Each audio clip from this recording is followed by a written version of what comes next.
Ito nga pala si madam, nag-aayos na naman kasi nga may pasok pa siya hanggang sa ngayon. Kaya naman sabi niya sa akin, ihatid ko daw siya. Sabi ko, mauna ka na sa baba dahil kukunin ko lang yung susi ng kotse. Ay, motor pala. Kala mo naman may kotse. Kaya naman nung bumaba na siya, sumunod na rin ako sa baba kasi nga antas ng bahay namin hanggang 3rd floor. Yeah. Nasa 3rd floor kasi yung bahay namin. Kaya naman nandito na ako sa baba kung saan nakaparking ang motor ko.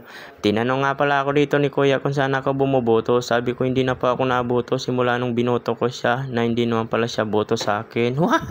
Charot lang. Natawa na lang si kuya sa sinabi ko.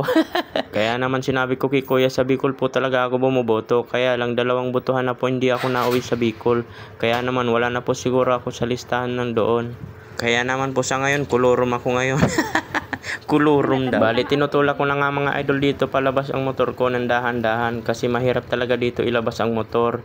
Kaya naman iniingatan ko yung motor ko baka magasgasan. Wow. Maarte yan.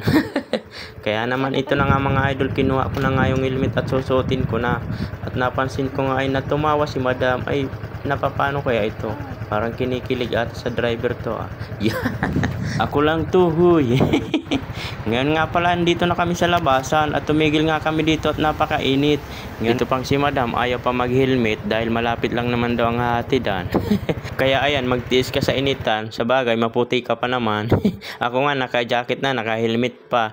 Natatakot umitim kahit maitim na. Baka lumala pa Andito na nga pala kami mga idol at kakaliwa na kami dito sa ilalim ng tulay. Tulay ng kahirapan tungo sa kaunlaran. Ito nga pala Calax. Kaya naman kakaliwa na ako dito. Pag kumaliwa ba ako dito mga idol, ibig sabihin ba nun nangangaliwa na ako? Wow!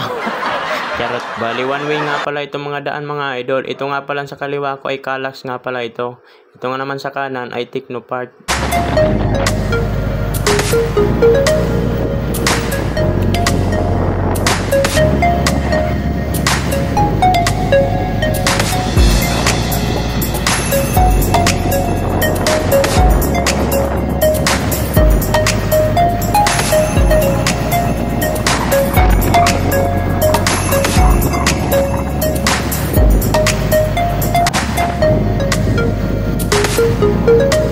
Dito ko na lang pala nga ihatid si madam kasi bawal naman sa loob ang motor. Kaya naman maglalakad na lang siya papasok. Bali pag uwi ko nga mga idol, dumaan muna ako sa palinisan ng motor at pinalinisan ko muna itong motor ko. Baka naman magtampo, napakadumi na.